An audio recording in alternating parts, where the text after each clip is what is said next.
नमस्कार, सी 24 तास मध्ये आपलं स्वागत। एक नजर टाकूयात आजच्या ठळक घडामोडींवर। श्रीगोंदा पोलिसांनी राबवले कडक धोरण। नगरपालिका निवडणुकीपूर्वी 140 जण होणार तात्पुरते हद्दपार। आगामी निवडणुकीमुळे पाबळमध्ये नागरिकांचे प्रश्न सोडवण्यासाठी प्रशासनासह लोकप्रतिनिधींची धावपळ सुरू। कोपरगावमध्ये फुगे फुगवण्याच्या गॅस टाकीचा स्फोट झाल्याच्या घडल्या 2 घटना। आणि जायकवाडी बॅकवॉटर लगतच्या गावामधील वीज पुरवठा सुरळीत करावा यासाठी क्रांतिकारी शेतकरी पक्षाच्या वतीनं तहसीलदारांना देण्यात आले निवेदन।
श्रीगोंदा शहराचा कधी होणार अतिक्रमणापासून मोकळा श्वास?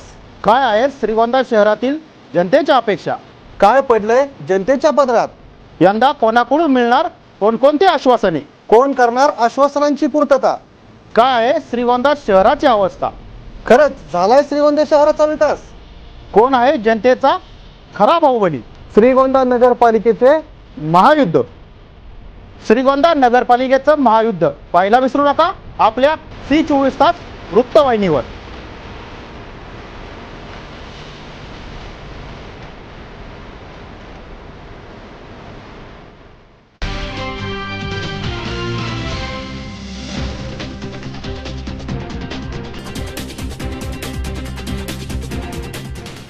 बातमीपत्रात आपलं स्वागत। पाहूया सविस्तर वृत्त।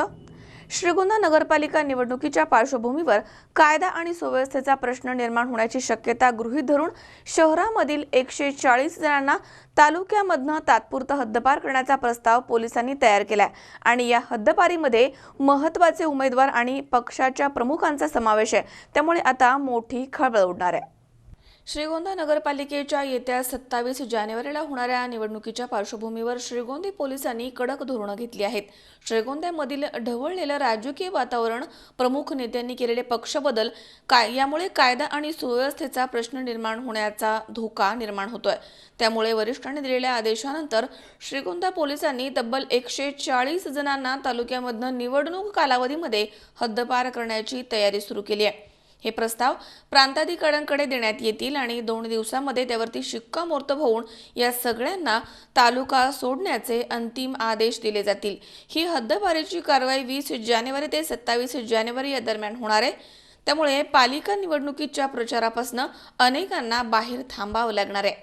या हद्दपारीमध्ये महत्त्वाचे उमेदवार आणि पक्षाच्या प्रमुखांचा समावेश असल्यामुळे मोठी खळबळ उडणार आहे। सदरची निवडणूक प्रक्रिया ही शांततेत पार पडावी या अनुषंगाने आमचे माननीय पोलीस अधीक्षक श्री रंजन कुमार शर्मा सर, त्याचप्रमाणे अप्पर पोलीस अधीक्षक श्री जयंत मीना सर आणि उपविभागीय अधिकारी मुंडे साहेब यांच्या मार्गदर्शनाखाली आम्ही श्रीगोंद्यामधील जे गुन्हेगार आहेत त्या गुन्हेगारांवर विविध प्रकारची प्रतिबंधक कारवाई सुरू केलेली आहे आणि त्या संबंधाने आम्ही ज्यांच्यावर प्रतिबंधक कारवाया केलेल्या आहेत त्यांना नोटिसेससुद्धा बजावलेल्या आहेत. यामध्ये CRPC 107 प्रमाणे आम्ही 35 लोकांवर कारवाई केलेली आहे.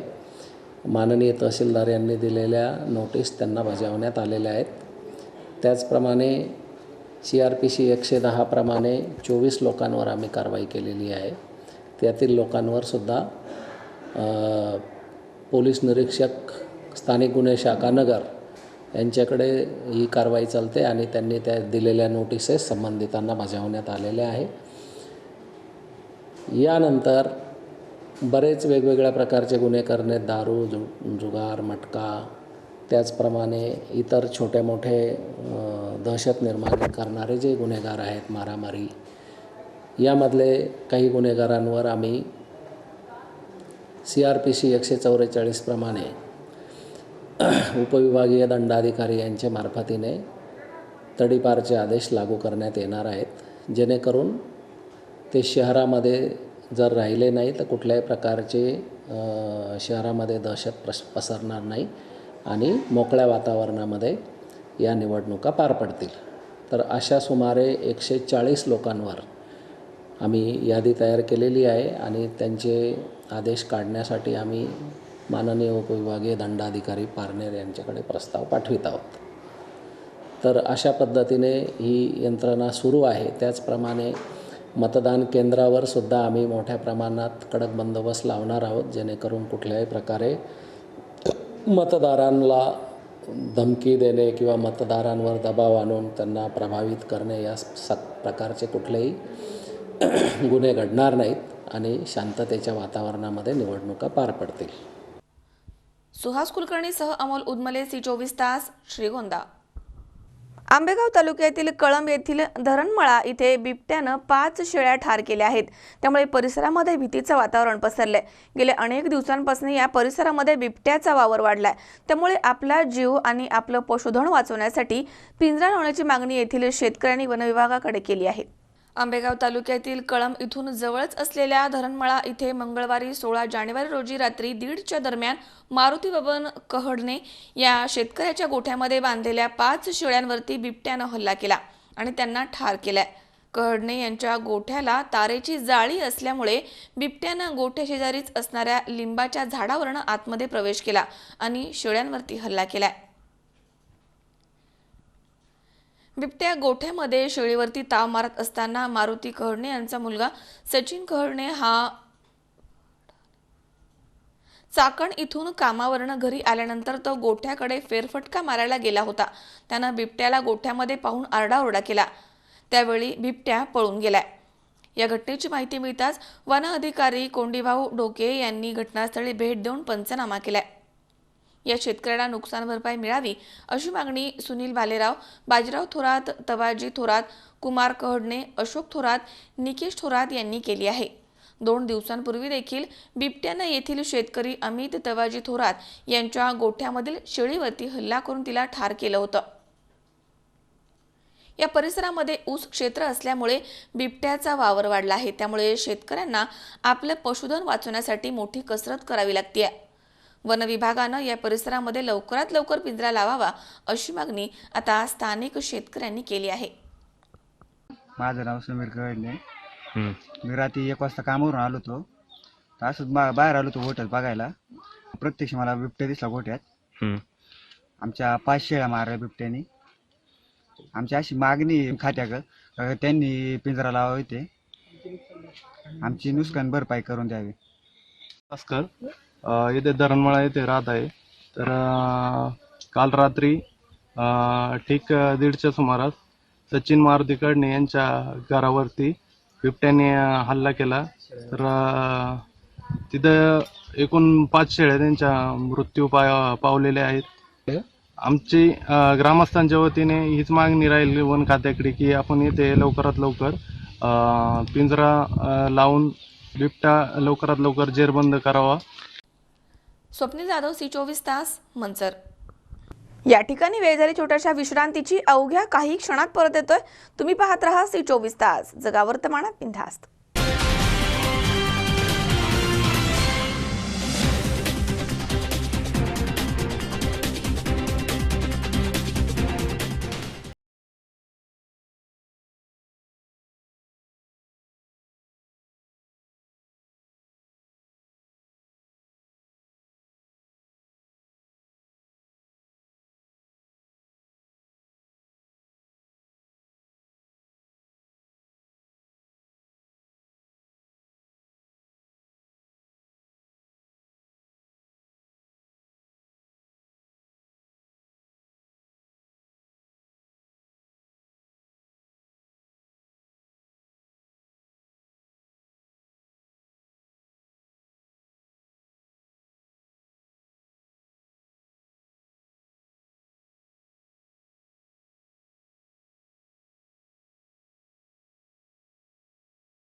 विश्रांतीनंतर बातमीपत्रात पुन्हा एकदा आपलं स्वागत. आगामी निवडणुकीच्या पार्श्वभूमीवर नागरिकांच्या तक्रारी येताच प्रशासनासह लोकप्रतिनिधींची मोठी धावपळ सुरू झाली आहे. पाबळसारख्या भागामध्ये शासनाचे टँकर सुरू होऊन देखील पाण्याविना इथे मोठे हाल होत होते. मात्र आता पाण्याचं नियोजन करण्यास सुरुवात झाली आहे. दरम्यान आमचे प्रतिनिधी सुनील पिंगळे यांनी जनावरांसाठी पाणी आणि कायमस्वरूपी पाण्याच्या प्रश्नासंदर्भात काय निर्णय घेणार अशी विचारणा शिवाजीराव आढळराव पाटील यांना केली. त्यावरती ते म्हणालेत की येत्या आठवड्यामध्ये जलसंपदा मंत्री विजय शिवतारे यांच्याशी बैठक घेण्यात येणार आहे आणि त्यामधनं निर्णय घेण्यात येणार आहे. शासनाचे टँकर सुरू होऊन देखील पाबळसारख्या दुष्काळी भागामधील नागरिकांना आणि महिलांना पाण्यासाठी वेठीस धरलं जात आहे. त्यामुळे नागरिकांच्या तीव्र प्रतिक्रिया येणारच. आगामी निवडणुकीच्या पार्श्वभूमीवर नागरिकांच्या आणि महिलांच्या संतापयुक्त तक्रारी येताच प्रशासनासह लोकप्रतिनिधींची धावपळ सुरू झाली आहे आणि टँकरचं नियोजन झालं. शिवाय पाबळ गावठाणासह वाड्या वस्त्यावर देखील नवीन नियोजन करण्यात आलंय आणि पाणीपुरवठा सुरळीत करताना राजकीय हस्तक्षेप खपवून घेतला जाणार नाही अशी तंबी दिली गेली आहे. हा प्रकार शिरूरचे गटविकास अधिकारी यांच्या कार्यालयामध्ये घडल्याची बाब पुढे आली आहे. दरम्यान पाबळ गावठांची लोकसंख्या विचारात घेता या ठिकाणी तब्बल 10 दिवसांनी पाणी पुरवठा होतोय. त्यामुळे नागरिकांनी आणि महिलांनी तीव्र नाराजी व्यक्त केली आहे. यासाठी विशेष नियोजन करण्यात आलंय. त्या दृष्टीनं येत्या 2 दिवसांमध्ये कारवाई होईल अशी माहिती गटविकास अधिकारी संदीप जठार यांनी दिली आहे. दरम्यान C24 तासचे प्रतिनिधी सुनील पिंगळे यांनी जनावरांच्या पिण्याच्या पाण्यासाठी आणि कायमस्वरूपी पाणी पुरवठ्यासाठी शासन काय निर्णय घेणार अशी विचारणा केली. यावर ते म्हणालेत की येत्या आठवड्यामध्ये जलसंपदा मंत्री विजय शिवतारे यांच्याशी होणाऱ्या बैठकीमधनं ठोस निर्णय होण्याची शक्यता खासदार शिवाजीराव आढळराव पाटलांनी व्यक्त केली आहे. या घटनेच्या पार्श्वभूमीवर आणि येऊ घातलेल्या निवडणुकीच्या पार्श्वभूमीवर पाण्यासाठी राजकारण होऊ नये अशीच अपेक्षा ग्रामस्थांनी व्यक्त केली आहे. आज पाबळ ग्रामपंचायतीच्या हद्दीमध्ये पाणी समस्येच्या संदर्भामध्ये उद्भवलेल्या अनेक विविध प्रश्नाच्या संदर्भामध्ये आणि अडीअडचणीमध्ये ग्रामस्थांनी सगळ्यांनी एकत्रित मिळून हा प्रश्न प्रशासनापुढे आणि माझ्यापुढे मांडला. आज योगायोगाने मी शिरूर शहरामध्ये दुसऱ्या कार्यक्रमाच्या निमित्तानं असताना तालुक्याचे सन्माननीय BDO जठार साहेब यांना सांगितलं की आपण सगळेजण बसू. त्याप्रमाणे पाबळच्या सरपंच सौ रोहिणीताई, त्याचप्रमाणे त्यांचे सगळे सहकारी सदस्य, पाणी पुरवठा विभागाचे अधिकारी, BDO स्वपनराव जाधव, जिल्हा परिषद सदस्य माऊली कटके आणि जिल्हा परिषदेचे माजी उपाध्यक्ष अरुणराव गिरे आणि तालुका प्रमुख सगळ्यांच्या उपस्थितीमध्ये आज बैठक झाली. आणि एक चांगल्या पद्धतीचं व्यवस्थित नियोजन. तालुक्याला आज गावाला आज 6 टँकरचा पुरवठा होतो आहे. 6 टँकरच्या माध्यमातून त्या टँकरचं नियोजन सरपंच, त्याचप्रमाणे ग्रामसेवक आणि तलाठी ह्या तिघांनी मिळून पाण्याची खेप आणि कुठली फेरी कुठल्या वाडी वस्तीवर कुठल्या दिवशी दिवसावाईज नियोजन ह्या तिघांनी बसून करावं. आणि त्यामध्ये मी स्पष्ट सांगितलं आहे की ह्या तिघांच्या व्यतिरिक्त नियोजनामध्ये उद्या मतदारसंघाच्या खासदारांनी जरी सांगितलं तरी ऐकायचं नाही. कुठल्याही राजकीय व्यक्तीचं न ऐकता हे सरकारी टँकर पुरवठा आहे, सरकारी यंत्रणेनं पुरवलेली टँकर व्यवस्था. त्यामध्ये कुठल्याही राजकीय पक्षांना हस्तक्षेप न करता लोकांना पाणी मिळावं, कारण लोकांना पाणी मिळावं ही सगळी जबाबदारी ग्रामपंचायत सरपंच म्हणून त्यांच्यावर आणि त्यांच्या सहकार्यावर येते. त्यांच्यावर लोकांचा दबाव आहे, म्हणून त्यांना तणावाखाली काम करत असताना एक वेगळ्या प्रकारचं स्वतंत्रपणे व्यवस्था राबवण्याची मुभा मिळावी म्हणून आज बैठक घेतली. BDO साहेबांनी सुद्धा त्यांच्या सहकाऱ्यांना मार्गदर्शन केलं की एखादा टँकरवाला जर चुकीचं नियोजन करत असेल, दुसऱ्या कोणाचं काय ऐकून करत असेल तर त्याला तातडीनं त्याचा रिपोर्टिंग करून त्याला सस्पेंडसुद्धा करता येईल. कारण पाणी त्या पाण्यामध्ये राजकारण करू नका अशी सगळ्यांना मला विनंती करायची. सगळ्यांना पाणी मिळावं. दुष्काळ आहे, गंभीर परिस्थिती. आपल्या सगळ्यांना अजून दुष्काळाचे 6 महिने काढायचे आहेत. खूप बिकट परिस्थिती आहे. चाऱ्याच्या संदर्भामध्ये सुद्धा त्या गावाचा आढावा घेतला. जवळजवळ 4000 जनावरं त्या गावामध्ये आहेत. 6 महिने जर त्यांना चारा उपलब्ध करून द्यायचा झाला तर काहीतरी स्वतंत्र व्यवस्था गावासाठी करावी. म्हणून तालुक्याचे BDO काही कंपन्यांशी बोलत आहेत. मी सुद्धा काही कंपन्यांशी बोलून कायमस्वरूपी किमान येणाऱ्या 5-6 महिने चारा उत्पादन गावामध्येच करून त्याचं व्यवस्था जर करता आली, काही मोठ्या गावांमध्ये किंबहुना पाबळ, केंदूर, धामारी ह्या परिसरातली जी काही 10-12 गावं आहेत त्या गावांसाठी वेगळी स्वतंत्र यंत्रणा उभी करायला पाहिजे कंपन्यांच्या मार्फत. उद्या मी मंत्रालयात जातो आहे. मुख्यमंत्री असेल किंवा बाकी पुनर्वसन मदतकार्य मंत्री आणि सचिव यांना मी भेटणार आहे आणि ह्या संदर्भामध्ये चाऱ्याची व्यवस्था करण्यासाठी त्यांना विनंती करणार आहे. पाबळ गावठांची लोकसंख्या 3857 आहे आणि त्या ठिकाणी एका टँकरच्या 2 खेपा आहेत. म्हणजे लोकसंख्येच्या प्रमाणात सध्या तिथं टँकरच्या खेपा कमी होत आहेत. तर मी सकाळी प्रांत साहेबांशी बोललेलो आहे. माननीय खासदार साहेब सुद्धा प्रांत साहेबांशी बोललेले आहेत.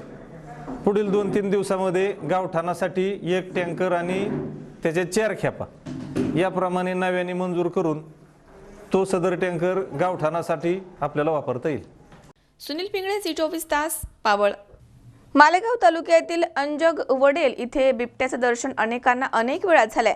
दरम्यान वडेल जवळील पाडगण इथे एक बिबट्या लिंबाच्या झाडावरती चढून बसला होता. त्याला मोठ्या प्रयत्नानंतर हुसकावून लावण्यात आलंय. त्यानंतर वडेल परिसरामध्ये वन विभागानं पिंजरा लावला. पहाटेच्या सुमारास या पिंजऱ्यामध्ये 1 नव्हे तर 2 बिबटे जेरबंद झालेत. एकाच वेळी 2 वेगवेगळ्या पिंजऱ्यांमध्ये बिबटे जेरबंद झाल्याचं आपण पाहिलं असेल. मात्र एकाच पिंजऱ्यामध्ये 2 बिबटे जेरबंद झाल्याची घटना मालेगाव तालुक्यातील अंजंग वडेल इथे घडली आहे. वडेल जवळील पाडगण आणि कोलधन इथे अनेकांना बिबट्याचं दर्शन झालं होतं. तर पाडगण इथे एक बिबट्या कडुलिंबाच्या झाडावरती चढून बसला होता. बिबट्या झाडावरती बसल्याचं लक्षात येताच वन विभागाला माहिती देण्यात आली आहे. वन विभागाचे कर्मचारी आणि गावकऱ्यांनी खूप प्रयत्नांनंतर परिसरामधनं बिबट्याला हकलवून लावलं. नंतर वन विभागानं वडेल परिसरामध्ये संध्याकाळी पिंजरा लावला होता. दरम्यान पहाटेच्या सुमारास चक्क त्या पिंजऱ्यामध्ये एकाच वेळी 2 बिबटे जेरबंद झाले आहेत. त्यामुळे या बिबट्यांना पाहण्यासाठी परिसरामधील लोकांनी इथे मोठी गर्दी केली होती. प्रशांत कलंके, झी24 तास, येवला. सांगली इस्लामपूर रोडवरील डिग्रज फाट्यावरती खराब रस्त्यांमुळे मालवाहतूक ट्रकचं टायर फुटून ट्रक पलटी झालाय. यामध्ये ट्रकमधील साहित्य आणि ट्रकचं मोठं नुकसान झालंय, मात्र जीवितहानी टळली आहे. सांगली इस्लामपूर रोडवरील डिग्रज फाट्यावरती खराब रस्त्यामुळे मालवाहतूक ट्रकचं टायर फुटून ट्रक पलटी झालाय. ट्रक पलटी झाल्यामुळे ट्रकमधील साहित्य आणि ट्रकचं लाखोंचं नुकसान झालंय, मात्र कोणतीही जीवितहानी झाली नाहीये. ट्रक ड्रायव्हर आणि किन्नर दोघे देखील बचावले आहेत. गणेश चव्हाण, C24 तास, सांगली. या ठिकाणी पुन्हा एकदा वेळ झाली छोट्याशा विश्रांतीची. अवघ्या काही क्षणात परत येतोय. तुम्ही पाहत राहा C24 तास, जगावर्तमानात बिनधास्त.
श्रीगोंदा शहराचा कधी होणार अतिक्रमणापासून मोकळा श्वास?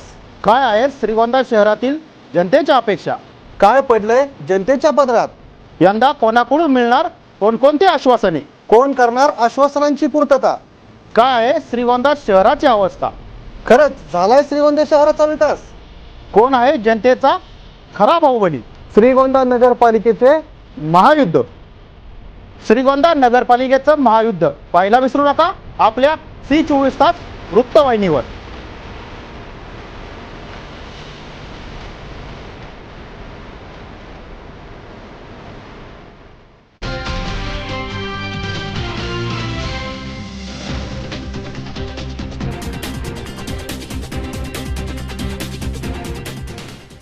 विश्रांतीनंतर बातमीपत्रात पुन्हा एकदा आपलं स्वागत.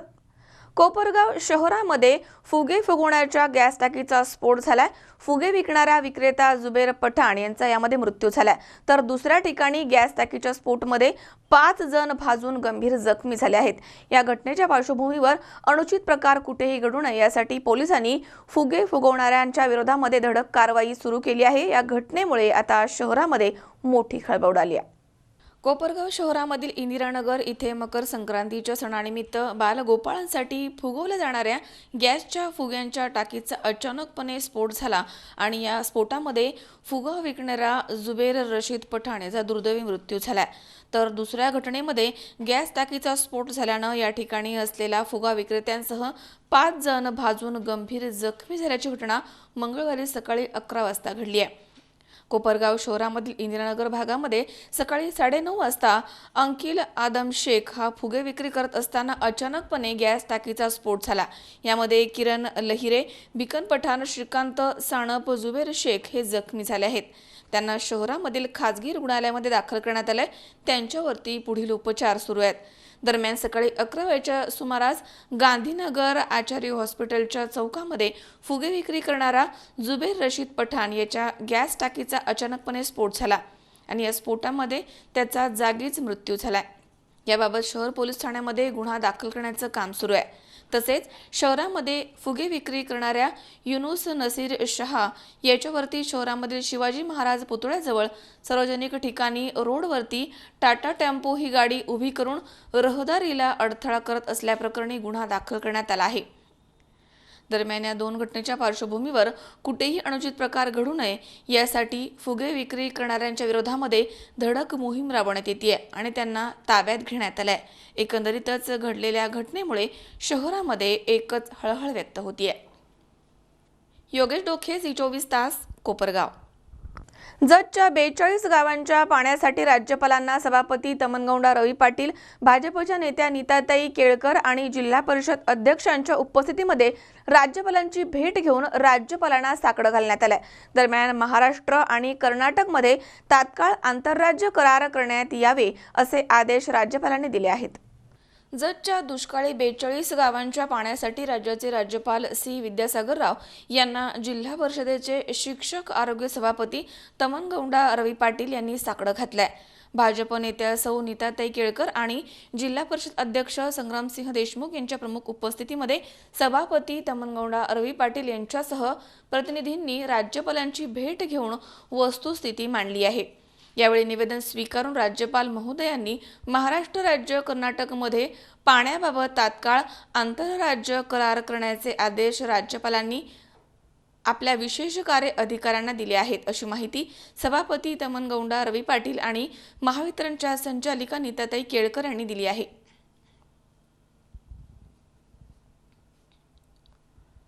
यावेळी सभापती तमनगौंडा रवी पाटील आणि महावितरणच्या संचालिका नीताताई केळकर म्हणाल्या की यापूर्वी जतच्या 42 गावांच्या पाण्याबाबत भाजप आमदारांनी मुख्यमंत्र्यांची भेट घेतली होती. महाराष्ट्रानं कर्नाटकच्या अडीअडचणीच्या काळामध्ये 6.5 TMC पाणी दिलं होतं. त्यामुळे सध्या जतच्या 42 गावांना कर्नाटक सरकारनं 2 TMC पाणी सोडावं अशी मागणी माननीय राज्यपाल यांच्याकडे करण्यात आली आहे. यावेळी माननीय राज्यपालांनी अर्धा तास ऐकून घेऊन करार करण्यासाठी तातडीची बैठक घेण्याचे आदेश दिले आहेत. त्यामुळे पुढील आठवड्यामध्ये दोन्ही राज्याचे मुख्यमंत्री, सिंचन मंत्री आणि स्थानिक लोकप्रतिनिधींची आंतरराज्य करार बैठक घेतली जाणार आहे. त्यामुळे जतच्या 42 गावांमधील 13,000 हेक्टर क्षेत्र ओलिताखाली येण्याची शक्यता आहे. तुर्ची बबलेश्वर योजनेच्या माध्यमामधनं चडचणपर्यंत पाणी आपण नेऊ शकतो आणि त्यामुळे परिसरामधील 14 तलाव देखील भरता येणार आहेत, असंही सभापती तमनगौंडा रवी पाटील आणि महावितरणच्या संचालिका नीताताई केळकर यांनी सांगितलंय. कालच 13 तारखेला आदरणीय ताईंच्या नेतृत्वाखाली एक शिष्टमंडळ आदरणीय राज्यपाल महोदयांच्याकडे आम्ही सर्व गेलेलो होतो. आदरणीय संग्रामभाऊ देशमुख साहेब, माजी आमदार रमेश शेंडगे साहेब, अष्टेकर वकील साहेब, नारायण देशपांडे साहेब, मी स्वतः आम्ही सर्व राज्यपाल साहेबांकडे राजभवनात गेला असताना ताईंनी आंतरराज्य करार होण्यासाठी आणि आपण सर्वांनी विनंती केली आणि राज्यपाल महोदयांनी पूर्णपणे आमची जी काय मागणी आहे पूर्णपणे ऐकून घेतले आणि कर्नाटकाला आम्ही गेल्या 2 महिन्यापासून मुख्यमंत्री, तिथले इरिगेशन मिनिस्टरना आम्ही तुमचीपासून कसं आपल्या पूर्व भागाला 42 गावांना पाण्यापासून कसं ते उपयोजना करून दुष्काळ हटवण्यासंदर्भात आम्ही प्रेझेंटेशन दिलेलं होतो आणि महाजन साहेबांना पण महाराष्ट्राचे इरिगेशन मिनिस्टरना सुद्धा आम्ही तशा प्रकारे एक अहवाल दिलेला होतो. अशा प्रकारचा जर आंतरराज्य करार झाला तर तुमचीपासून ते त्या स्कीमपासून आम्हाला पूर्व भागाला 42 गावांचं एक मोठं वनवास संपण्याचे एक मार्ग आहे आणि ताईंनी अत्यंत सक्रियरित्या यामध्ये भाग घेतलेला आहे आणि ताईंनी सांगितल्याप्रमाणे नितीन गडकरी साहेब आणि सर्व खासदार, आमदार सर्वांनीच ह्या स्कीमसाठी सक्रिय सहभाग घ्यावा आणि आमचं जत तालुक्याचा दुष्काळ सर्वांनीच ही दुष्काळापासून आम्हाला मुक्त करावी अशी एक आमची विनंती आहे आणि पुढच्या येणाऱ्या 15 दिवसांमध्ये आदरणीय राज्यपाल महोदयांच्याकडे परत मीटिंग होईल असं ताईंनी सांगितलेलं आहे. आम्ही सर्वांनी जत तालुका एक आतुरतेनं एक दुष्काळाचं एक मोठं एक आमच्यावरलं संकट जावं असं एक आतुरतेनं वाट पाहतो आणि यापासून 42 गावांमध्ये 13,000 हेक्टर इतकं मोठं एक एरिया ओलिताखाली येणार आहे. पिण्याचे पाण्याचे प्रश्न सुटणार आहे. आता सध्या टँकरचे एक मोठं बोजा महसूल खात्यावर आहे. येणाऱ्या मार्च-एप्रिलमध्ये तरी टँकरची संख्या कितपत जाणार आहे ते अंदाज नाही आहे. हे सर्वच गोष्टी लक्षात घेऊन ही स्कीम होणं अत्यंत गरजेचं आहे. सांगली जिल्ह्यातल्या जत तालुक्यातल्या पूर्व भागातली जी 42 गावं आहेत की जी कुठल्याही सिंचन योजनेच्या महाराष्ट्रातल्या योजनेच्या अंतर्गत येत नाहीत अशा गावात सध्या जी भीषण पाणी टंचाई आहे आणि आत्ता सध्या तिथं जे टँकर्स चालू आहेत त्याच्यासाठी आम्ही काल राज्यपाल सी विद्यासागर राव यांची जतचे सगळे आमचे पदाधिकारी, जिल्हा परिषद अध्यक्ष संग्रामभाऊ तमनगौडा रवी, सभापती रमेश अप्पा शेंडगे आणि आमचे जे तिथं NGO काम करते येरळा प्रोजेक्टचे आमचे देशपांडे, नारायणराव देशपांडे, ह्या सगळ्यांच्या समवेत भेट घेतली आणि त्याच्यामध्ये आम्ही त्यांना विनंती केली की ह्या आत्ता जी तुपची बबलेश्वर जी कर्नाटकची लिफ्ट इरिगेशन स्कीम ही आत्ता जस्ट 2 महिने झाले पूर्णत्वास झाली आहे आणि तिथून जर ग्रॅव्हिटीनं पाणी जर खाली तलाव जर आम्ही भरून घेतले तर ते पांडेझरी तलाव असे आमचे जे 11 तलाव आहेत तर ह्या तलावातलं जर पाणी भरून घेतलं तर आम्हाला 2 महिने त्याची पूर्ण त्याचं होऊन जाईल. म्हणजे उन्हाळा सगळा संपेल. आणि राज्यपालांनी विचारलं की ह्याच्यामध्ये आंतरराज्य करार झाला आहे का, तर नाही झालेला असं आम्ही सांगितल्यानंतर त्यांनी सांगितलं की तो पण होण्याच्या बाबतीत मी स्वतः प्रयत्न करीन. आणि त्याचबरोबर जे 6.5 TMC पाणी आम्ही गेल्या 2 वर्षात म्हणजे 2017 आणि 16 या 2 वर्षात आम्ही इरिगेशनचे आमच्या सिंचनाचे जे अधिकारी आहेत त्यांनी माणुसकीच्या नात्यानं जे कर्नाटकला दिले त्यातलं परत आम्ही मागितले, त्यातलं सुद्धा जरी 2 TMC आत्ता आम्हाला म्हणजे प्राधान्याने द्यावं अशी आम्ही राज्यपालांना विनंती केली. तर या दोन्ही बाबीचा त्यांनी गंभीरपणे विचार करून तातडीनं दोन्ही मुख्यमंत्र्यांना एकत्र करून दोन्ही सिंचनाचे अधिकारी अशी एक आपण बैठक बोलवू आणि हा प्रश्न सोडवू असे आदेश म्हणजे लेखी आदेश त्यांनी OSDना द्यायला लावले. आणि मला असं वाटतं की नजीकच्या काळात 8 ते 10 दिवसात तसंच परवा राष्ट्रीय जेव्हा आमची कार्यकारिणी होती तर आम्ही गडकरी साहेबांनाही विनंती केली, त्यांनीही अशाच पद्धतीचं आश्वासन दिलं आहे. आणि मला असं वाटतं की आमच्या जिल्ह्यातल्या आमदार आणि खासदारांनी मुख्यमंत्र्यांना गेल्या महिन्यात विनंती केलेली आहे. त्यामुळे सर्व पातळीवर ह्या बाबतीची चर्चा होऊन तातडीनं निर्णय व्हावा, तातडीनं आंतरराज्य करार व्हावा यासाठी आमचे सगळ्यांचे प्रयत्न चालू आहेत. आणि लोकांना एकदा कायमची पाण्याची पासनं त्यांची जी विवंचना आहे ती संपावी हा यातनं आमचा हेतू आहे. गणेश चव्हाण, C24 तास, सांगली. शेवगाव इथे नेवासे रस्त्यावरती स्वाभिमानी शेतकरी संघटनेच्या वतीनं विना अनुदानिक चारा छावण्यांचा शुभारंभ खासदार राजू शेट्टी यांच्या हस्ते 15 जानेवारी रोजी संपन्न झालाय. स्वाभिमानी शेतकरी संघटनेच्या कार्यकर्त्यांनी जनावरांच्या चाऱ्याप्रश्नी मोफत चारा छावण्या सुरू केल्या आहेत. हे नक्कीच पुण्याचं काम आहे असं प्रतिपादन यावेळी खासदार शेट्टींनी केलंय. निवडणुकीच्या अगोदर शेतकऱ्यांना आश्वासनं देणाऱ्या या सरकारनं जिंकल्यानंतर त्यांना वाऱ्यावर सोडण्याचं काम केलंय. स्वाभिमानी शेतकरी संघटना मात्र शेतकऱ्यांना वाऱ्यावर सोडणार नाहीये. जनावरांचा चाऱ्याचा प्रश्न बिकट झाल्यानंतर आमच्या कार्यकर्त्यांनी मोफत चारा छावण्या सुरू केल्या आहेत. मुक्या जनावरांना चारा पुरवणं हे पुण्याचं काम आहे. तुम्हाला नक्कीच त्यांचे आशीर्वाद मिळतील असं प्रतिपादन खासदार राजू शेट्टी यांनी केलं आहे. शेवगाव इथे नेवासा रस्त्यावरती स्वाभिमानी शेतकरी संघटनेच्या वतीनं विना अनुदानिक चारा छावणीचा शुभारंभ खासदार राजू शेट्टी यांच्या हस्ते मंगळवारी 15 जानेवारी रोजी संपन्न झालाय. यावेळी अध्यक्षस्थानावरून ते बोलत होते. यावेळी दशरथ सावंत, प्रवीण पोटे, स्वाभिमानीचे जिल्हा अध्यक्ष सुनील लोंढे, स्वाभिमानीचे शेतकरी संघटनेचे शहर अध्यक्ष दत्ता फुंदे, दीपक आहुजा, विजय धनवडे, किसन अंधाळे, पुष्पक धूत आदी प्रमुख इथे उपस्थित होते. यावेळी खासदार राजू शेट्टी म्हणाले की दुष्काळामुळे हवालदिल झालेल्या शेतकऱ्यांची जनावरं सध्या कत्तलखान्याकडे जात आहेत. स्वाभिमानी शेतकरी संघटनेच्या कार्यकर्त्यांनी सरकारचं कसलंही अनुदान न घेता विना अनुदानित चारा छावण्या सुरू केल्या आहेत. हे मोठं मुश्किल काम आहे. शेतकऱ्यांच्या जनावरांची आबाळ होणार नाही याची काळजी घ्यावी. माझ्या मतदारसंघामधील नागरिकांनी डोंगरावरती जाऊन गवत कापलं, तोच 5 ट्रक चारा त्यांनी तुमच्याकडे जनावरे जगवण्यासाठी माझ्याबरोबर पाठवून दिलाय. जनावरांची संख्या वाढली आहे आणि चाऱ्याचा प्रश्न जाणवू लागल्यास येथील विविध संघटना आणि नागरिकांनी मदत करावी असंही राजू शेट्टी म्हणालेत. यावेळी भीमराज भडके, रामराव जाधव, अरुण बडदे, अशोक पुंदे, महेश गोडसे, विठ्ठल राऊत, दत्तात्रय गोरडे, अंबादास जाधव, अरुण बडदे, चिका अंगरख यांच्यासह अनेक शेतकरी इथे उपस्थित होते. या कार्यक्रमाचे प्रास्ताविक स्वाभिमानी शेतकरी संघटनेचे तालुका अध्यक्ष संतोष गायकवाड यांनी केले, तर आभार नानासाहेब चिडे यांनी मांडलेत. हेही मला आपल्याला आवर्जून सांगायचं आहे हे चावणी चालवणं फार मुश्किल आहे. तेव्हा सगळ्यांनी मिळून त्याला सहकार्य कारण इथं आपल्याला शेतकरी जनावरं घेऊन येतो म्हटल्यानंतर त्याचं पोटापाण्याचं हाल होता कामा नये. त्याला पाणी मिळालं पाहिजे, वेळेवर चारा मिळाला पाहिजे, त्याची दक्षता घ्या, त्याला निवारा मिळाला पाहिजे. त्यासाठी शेड उभा करावा लागेल. तर त्याच्यामध्ये कुठेही मुक्या जनावरांची आबाळ होणार नाही याचीही दक्षता घ्या.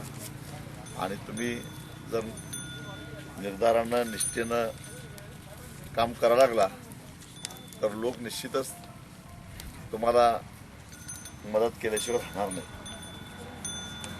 मी आता मगाशी कोल्हापूरहून जवळजवळ 5 ट्रक चारा आणलेला होता. तो आणत असताना जाता जाता चुटकीसरशी माझ्याकडे तो जमा झाला. एक तर माझा विभाग असा आहे मतदारसंघातला अगदी डोंगराळ आणि तिथले लोक त्यांचं जगण्याचं साधन दुधाचा व्यवसाय एवढंच आहे. विशेषतः छत्रपती शिवाजी महाराजांचा जो विशाळगड किल्ला होता त्या विशाळगडाच्या आजूबाजूच्या लोकांनी डोंगरातलं ते गवत आता आपल्याला एक ट्रक पाठवलेला आहे. म्हणजे डोंगरात राहणारे तिथले लोक उपजीविकेसाठी पुण्या मुंबईला जातात, हॉटेलमध्ये वेटरचं काम करतात. पूर्वी गिरणी कामगार म्हणून जात होते, पण आता गिरण्या बंद झाल्यानंतर खाजगी सुरक्षा रक्षक किंवा वेटरशिवाय त्यांना दुसरा कारण शिक्षण नाही. तर त्या लोकांनी सुद्धा या दुष्काळी भागातल्या शेतकऱ्यांची जनावर जगली पाहिजेत म्हणून हा टिपून डोंगरात जाऊन चारा 2-2 तास चारा कापून गवत कापून ते चारा गोळा केला आणि ट्रक भरून इकडे पाठवला. श्रद्धा असतात लोकांच्या. लोक मदत करायला पुढे येतात. पुढं फक्त मागणारे कोण आहेत ते बघावं लागतं. त्या पद्धतीनं तुम्हाला सुद्धा हे लोकसहभागातून अनेकांच्या दातृत्वातूनच हे चारा उभा करावा लागेल, चारा छावणी उभा करावी लागेल. चारा छावणी आणि विशेषतः मुक्या जनावरांना मदत करणं, त्यांना पोटाला घालणं हे सुद्धा एक पुण्याईचं काम आहे. आणि ती पुण्याई फळाला आल्याशिवाय राहणार नाही. तुम्ही प्रामाणिकपणानं काम करा, निष्ठेनं जनावरांची सेवा करा. ही मुकी जनावरं तुम्हाला आशीर्वाद दिल्याशिवाय राहणार नाही आणि तुमचं सुद्धा व्यक्तिगत आयुष्यामध्ये कल्याण झाल्याशिवाय राहणार नाही, मला खात्री आहे. आणि त्या पद्धतीनं काम करा. आज सरकार शेतकऱ्याला वाऱ्यावर सोडतंय, पण आपण शेतकऱ्याने मात्र दुष्काळात सापडलेल्या शेतकऱ्याला वाऱ्यावर सोडायचं नाही. कारण त्यासाठीच आपली ही संघटना आज कार्यरत आहे. आणि मी माझ्या परीने सुद्धा तुम्हाला काय जेवढं जमेल तेवढं मदत करण्याचा प्रयत्न करेन एवढं सांगतो. वृत्तसंकलन विभाग C24 तास शेवगाव. या ठिकाणी पुन्हा एकदा वेळ झाली छोट्याशा विश्रांतीची. अवघ्या काही क्षणात परत येतोय. तुम्ही पाहत राहा C24 तास, जगा वर्तमानात बिनधास्त.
त्र्याहत्तर 50 0001.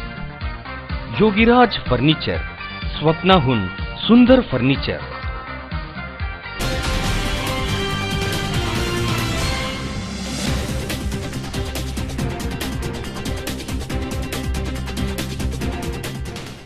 विश्रांतीनंतर बातमीपत्रात पुन्हा एकदा आपलं स्वागत.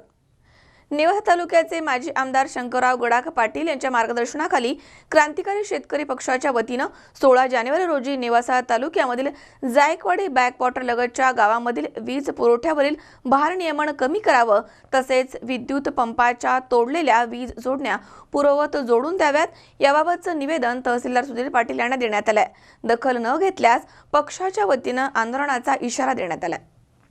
नेवासा तालुक्यातील जायकवाडी बॅकवॉटरवरील विद्युत पंपाच्या वीज जोडण्या तोडू नये आणि जर तोडल्या असतील तर त्या तात्काळ जोडून द्याव्यात. तसेच भारनियमन वाढवण्याचा आणि विद्युत पंप केवळ 4 तास चालू ठेवण्याचा निर्णय मागे घ्यावा, अन्यथा आंदोलन करण्यात येईल, असं निवेदन क्रांतिकारी शेतकरी पक्षाच्या वतीनं आमदार शंकरराव गडाख यांच्या मार्गदर्शनाखाली बुधवारी 16 जानेवारी रोजी नेवासा पंचायत समितीच्या आवारामध्ये नेवासा तहसीलदार सुधीर पाटील यांना देण्यात आलाय. यावेळी तहसीलदारांना दिलेल्या निवेदनामध्ये म्हटलंय की जायकवाडी बॅकवॉटरवरती असणाऱ्या वैयक्तिक खाजगी उपसा योजनेच्या विद्युत पंपाच्या वीज पुरवठ्यावरील भारनियमन वाढून वीज पुरवठा रोज केवळ 4 तास चालू ठेवण्याचा, तसेच काही विद्युत पंपाच्या वीज जोडण्या तोडण्याच्या बाबतीमध्ये गोदावरी पाटबंधारे विकास महामंडळानं घेतलेला निर्णय अन्यायकारक आहे. त्यामुळे शेतकऱ्यांमध्ये मोठ्या प्रमाणावरती असंतोष निर्माण झाला आहे. जायकवाडी धरणासाठी नेवासा, शेवगाव, गंगापूर आणि पैठण तालुक्यामधील शेतकऱ्यांनी त्यांच्या कसदार आणि पिकाऊ जमिनी कवडीमोल दरानं देऊन हा सिंचन प्रकल्प होण्यासाठी मोठा त्याग केलाय. गोरगरीब जनतेची राहती घरं पाण्यामध्ये गेली आहेत. शेतकऱ्यांच्या राहिलेल्या जमिनीला सिंचनासाठी अग्रहक्कानं खाजगी आणि वैयक्तिक उपसा योजनेसाठी परवानग्या दिल्या आहेत.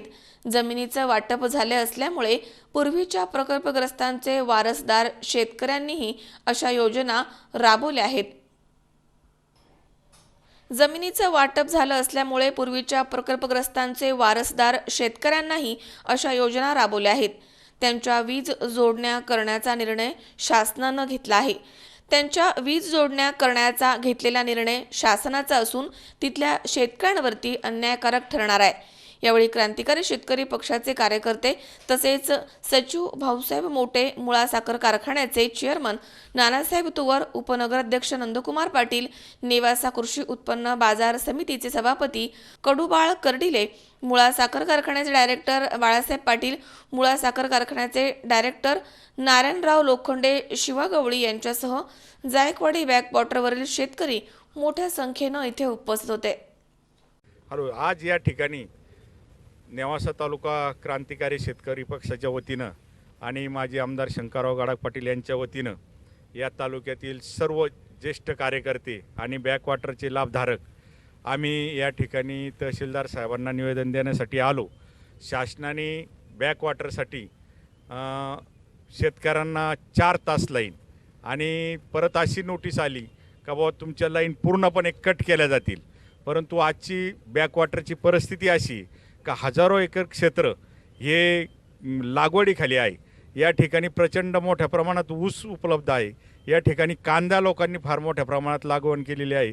गहू आज प्रचंड प्रमाणात आहे आणि असे नगदी पिकं या ठिकाणी असताना आज जर शासनाने लाईन 4 तास किंवा पूर्ण बंद केली तर कोट्यावधी रुपयाचं नुकसान हजारो शेतकऱ्यांचं या ठिकाणी होणार आहे.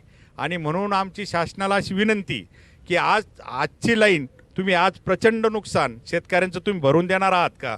तुम्ही या ठिकाणी शेतकऱ्यांच्या नुकसानी करू पाहणार आहात का? आणि म्हणून त्या पहिलं प्रश्न आमदार साहेबांच्या वतीनं आम्ही पहिलं असं निवेदन दिलं का आमची लाईन जे रेग्युलर तालुक्यामध्ये चालू आहे त्याच पद्धतीत या ठिकाणी चालू राहावी अशी आमची नम्र विनंती आहे. आणि जर त्या ठिकाणी जर आम्हाला लाईन कमी केली तर इथून पुढच्या काळात शेतकऱ्यांच्या प्रश्नासंदर्भात आम्ही मागे आंदोलन केले आहे. शंकरराव गडाखांच्या नेतृत्वाखाली आम्ही प्रचंड मोठं आंदोलन या तालुक्यामध्ये उभारणार आहोत अशी पहिल्यांदा ही मागणी आहे. दुसरी मागणी आमची अशी आहे की नेवासा तालुक्यातल्या कोणत्याही शेतकऱ्याला अजून बोंडआळीचे पैसे मिळालेले नाहीत. शासनाचं अत्यंत शिथिल धोरण चालू आहे.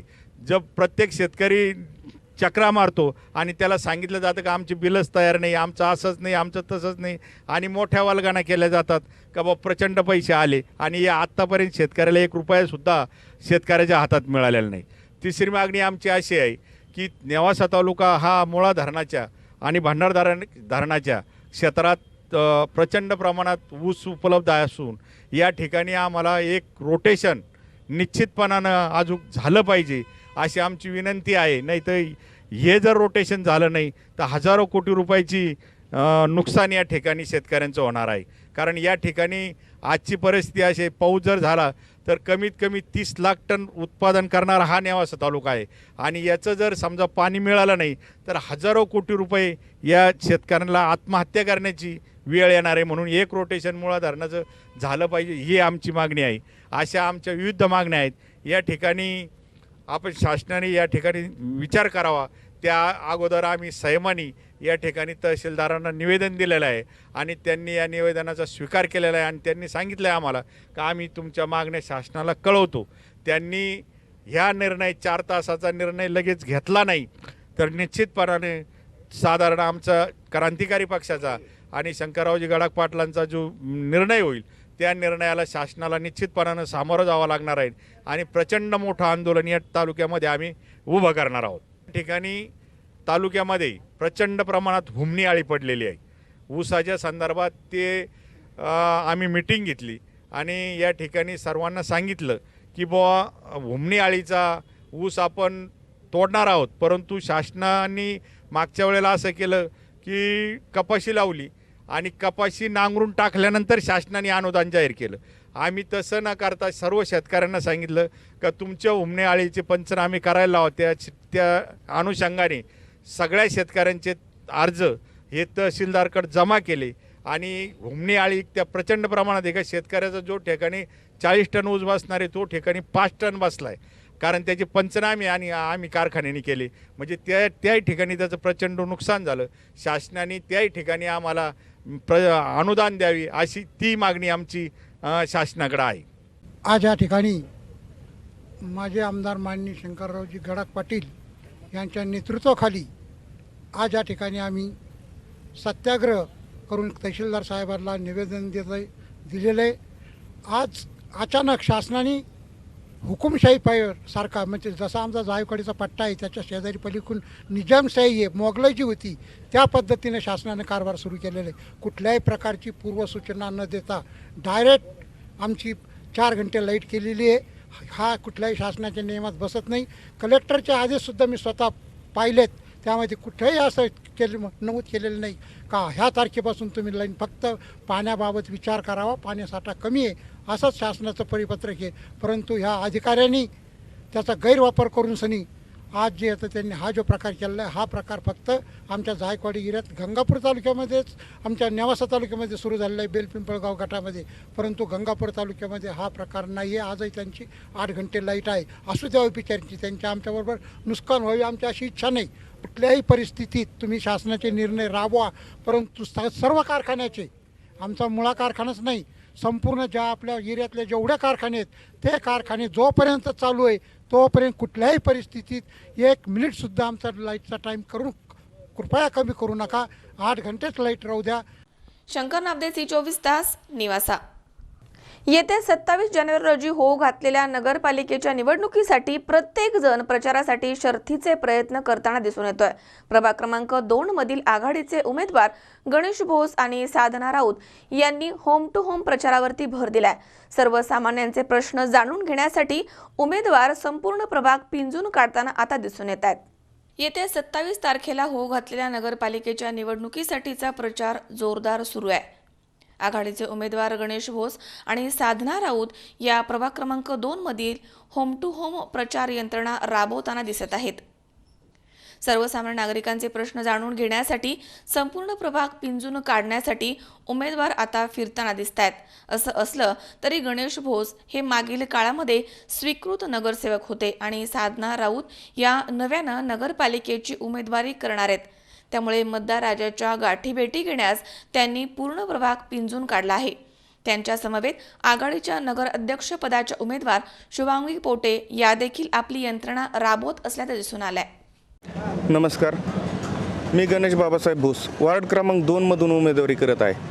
आत्ता मी मागच्या वेळेस सुद्धा स्वीकृत नगरसेवक होतो, तरी या वार्डातील भरपूर समस्या, रस्त्याची कामं असतील, पाण्याचे कामं असतील, गटारी योजना असेल, घनकचऱ्याचे कामं असतील, या सगळ्या समस्या सोडवण्यात आत्तापर्यंत मला भरपूर प्रमाणात यश आलेलं आहे. तसं लोकांनी मला भरपूर साथही दिलेली आहे. मागच्या वेळेस सुद्धा मी स्वीकृत नगरसेवक झाल्यामुळं मला या वार्डाचा परिपूर्ण अभ्यास आहे आणि भविष्यात सुद्धा मी असेच कामं पुढेही करत राहील आणि ज्या काही समस्या असतील त्या सोडवण्याचा प्रयत्न निश्चितच करत राहील. तर नागरिकांना विनंती आहे की मला परत एकदा सेवा करण्याची संधी द्यावी. नमस्कार, मी साधना भानुदास राऊत. मी आता उमेदवारी करते प्रथमच पद क्रमांक 2 मधून. जनतेची सेवा करण्यासाठी मी आता उभी राहिली आहे की त्या लोकांनी मला ही संधी द्यावा. मी ह्यांचे पूर्ण काम व्यवस्थित करून दाखवेल. राहिलेले सगळे प्रश्न सोडवेल. मी वार्डातील सगळे समस्या दूर करील. सुहास कुलकर्णी सह अमोल उदमले, C24 तास, श्रीगोंदा. येवला म्हटलं की डोळ्यासमोर येते ते पैठणीचं शहर. मात्र येवल्यामध्ये पारंपरिक पद्धतीनं सण उत्सवाची परंपरा आजही तितक्याच उत्साहामध्ये साजरी होताना दिसतेय. येवल्यामध्ये मकर संक्रांतीला साजरा होणारा पतंग उत्सव हा त्याचाच एक भाग आहे. जानेवारी महिना जवळ आला की येवलेकरांना वेध लागतात ते पतंग उत्सवाचे. यासाठी पतंग बनवण्याची तयारी सुरू होते. विविध आकारांचे अनेक रंगांच्या पतंगाच्या ऑर्डर आधीपासूनच दिल्या जातात. संक्रांतीचे 3 दिवस इथे मोठ्या प्रमाणावरती लहानांपासून मोठ्यांपर्यंत सगळेच सकाळपासून घराच्या गच्चीवरती जमा होऊन पतंग उडवण्याचा आणि पतंग कापण्याचा आनंद लुटतात. वाद्यांचा गजर, गाण्यांचा जोश सर्वत्र सुरू असतो. येथील पतंग उडवण्याचं वैशिष्ट्य म्हणजे पतंग उडवण्यासाठी लागणारी आसारी. या आसारीमुळे एक व्यक्ती स्वतः पतंग उडवू शकतो. संक्रांतीच्या दिवशी या उत्सवाला अधिकच उधाण येतं.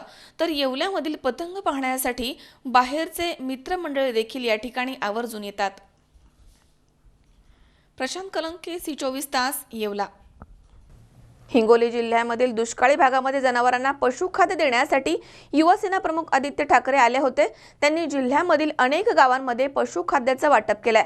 आम्ही कर्जमाफी करत नाही तर कर्जमुक्त करतो असे खडेबोल शेतकऱ्यांशी संवाद साधताना आदित्य ठाकरेंनी भाजपला लगावलेत. हिंगोली जिल्ह्यामधील हट्टा, साळवा, तोंडापूर आदी गावांमध्ये युवा सेना प्रमुख आदित्य ठाकरे यांनी शेतकऱ्यांशी तथा युवा पिढीशी संवाद साधलाय. हिंगोली जिल्ह्यामध्ये दुष्काळी भागामध्ये जनावरांना पशुखाद्य देण्यासाठी युवा सेना प्रमुख आदित्य ठाकरे हे आले होते. दुष्काळसदृश परिस्थितीमध्ये शिवसेना तुमच्या पाठीशी आहे. आम्ही कर्जमाफी करत नाही तर आम्ही जनतेच्या सुखदुःखामध्ये सहभागी होऊन नुसती आश्वासनं न देता संकटकाळी धावून जाण्याचं काम करतो. दुष्काळसदृश परिस्थितीमध्ये कधीही फक्त एक हाक शिवसेनेला द्या, शिवसेना नक्कीच धावून येईल अशी प्रतिक्रिया बोलताना आदित्य ठाकरे यांनी दिली आहे. नुसती कर्जमाफी करण्याचं आश्वासन न देता आम्ही कर्जमुक्त करतो असे संवाद साधताना युवा सेना प्रमुख आदित्य ठाकरे यांनी भाजपला खडे बोल सुनावले आहेत. जिल्ह्यामध्ये 3 ते 4 वर्षांपासून अत्यल्प पर्जन्यमान झाल्यामुळे पिकांची वाट लागली आहे. त्यामुळे शेतकऱ्यांचं मोठं नुकसान झालंय. तसेच शेतीमाल पिकत नसल्यानं गुरांसाठी पशुपालकांना चारा साठवणं अशक्य झालंय. त्यामुळे पशुपालक अडचणीमध्ये सापडले आहेत. त्यामुळे चारा टंचाईला कंटाळून जिल्ह्यामध्ये अनेकांनी गुरं विक्री करण्याचा निर्णय घेतलाय. हे गंभीर चित्र आहे. मात्र ऐन चारा टंचाईमध्ये शिवसेनेच्या वतीनं पशुपालकांना तोंडापूर, काडली, साळवा या ठिकाणी पशुखाद्याचं वाटप करण्यात आलंय. त्यामुळे शेतकऱ्यांमध्ये समाधानाचं वातावरण निर्माण झालंय. या दौऱ्यामध्ये आमदार हेमंत पाटील, आमदार बाजोरिया, जिल्हा प्रमुख संतोष बांगर, जिल्हा परिषद अध्यक्षा शिवराणीताई नरावडे, जिल्हा संपर्क प्रमुख आनंद जाधव, युवा सेना जिल्हा प्रमुख दिलीप घुगे यांच्यासह अनेक शिवसैनिक मोठ्या संख्येनं उपस्थित होते. जिल्ह्यामधील वसमत तालुक्यामधील काही गावांना आणि कळमनुरी तालुक्यामधील काही गावांना आदित्य ठाकरे यांनी भेटी दिल्या आहेत. हिंगोली जिल्ह्यामध्ये दुष्काळी परिस्थितीमध्ये शेतकऱ्यांना मदतीचा हात देण्यासाठी आदित्य ठाकरे यांचा 2 दिवसांचा हिंगोली दौरा होता. आणि हात जोडून विनंती करतो, ही विनंती करायला आलेलो आहे की आपण सगळे इथे बसलात, माझं भाषण ऐकताय, माझं तुमचा संवाद ऐकताय. मला माहित नाही ते कर्जमाफीचा किती लोकांना फायदा झालाय, किती लोकांना फायदा झालाय, कोणालाच नाही झालं. पण कर्जमाफीचं ऐकलंय तुम्ही, बरोबर आहे? तुम्ही पात्र आहात सगळे. काही आहेत काही नाही, पण सरसकटची मागणी केलेली, काही ठिकाणी सर्टिफिकेट देखील दिलेले, पण सर्टिफिकेट तुमच्या हातात आले असतील तरी तुम्हाला कर्जमाफीचे पैसे तुमच्या बँकेत आले? कर्जमुक्ती झाली कोणाची? पीक विमा योजना गाव भरतंय, पण तुम्हाला काय फायदा झालाय का त्याचा? काहीच नाही झालं. आणि म्हणून जे काही सरकारकडून भांडून घ्यायचंय, खेचून घ्यायचंय, तुमच्यासाठी मागून घ्यायचं ते आपण घेऊच, शिवसेना म्हणून घेऊच. आणि ते मी तुम्हाला वचन देतो की ते जे आपण करायचं ते करून दाखवणारच. पण आता जे काही शिवसेना म्हणून आपण करू शकू, पक्ष म्हणून करू शकू, आता जसं पशुखाद्य आणलंय, पुढच्या वेळी पाणी आणि किंवा इतर जी काही गोष्ट असेल, मला वाटतं इथे तेवढी गरज नाही, पण पशुखाद्याची गरज आहे. तुम्हाला हात जोडून विनंती करतो, सगळ्या आपल्या लोकांना सांगा, कितीही दुष्काळ असेल, कितीही त्रास मोठा असेल, कितीही टेन्शन असेल डोक्यावर, स्वतःचं काही बरं वाईट करून घेऊ नका, तसा विचार देखील मनात आणू नका. विचार आणायचा असेल तर शिवसेनेचा आणा, तुम्ही आठवण काढा आमची आणि आम्ही धावून येऊन मदत करू, तुम्हाला जी काही मदत असेल ती करू. आणि एवढंच आपल्याला सांगून मला वाटतं आता पशुखाद्याचं वाटप आपण सुरू करू. या ठिकाणी उमेश चक्कर पाटील, C24 तास, हिंगोली. पुन्हा एकदा पाहूयात काही ठळक घडामोडी. श्रीगोंदा पोलिसांनी राबवले कडक धोरण. नगरपालिका निवडणुकीपूर्वी 140 जण होणार तात्पुरते हद्दपार. आगामी निवडणुकीमुळे पाबळमध्ये नागरिकांचे प्रश्न सोडवण्यासाठी प्रशासनासह लोकप्रतिनिधींची धावपळ सुरू. कोपरगावमध्ये फुगे फुगवण्याच्या गॅस टाकीचा स्फोट झाल्याच्या घडल्या 2 घटना. आणि जायकवाडी बॅकवॉटर लगतच्या गावामधील वीज पुरवठा सुरळीत करावा यासाठी क्रांतिकारी शेतकरी पक्षाच्या वतीनं तहसीलदारांना देण्यात आले निवेदन.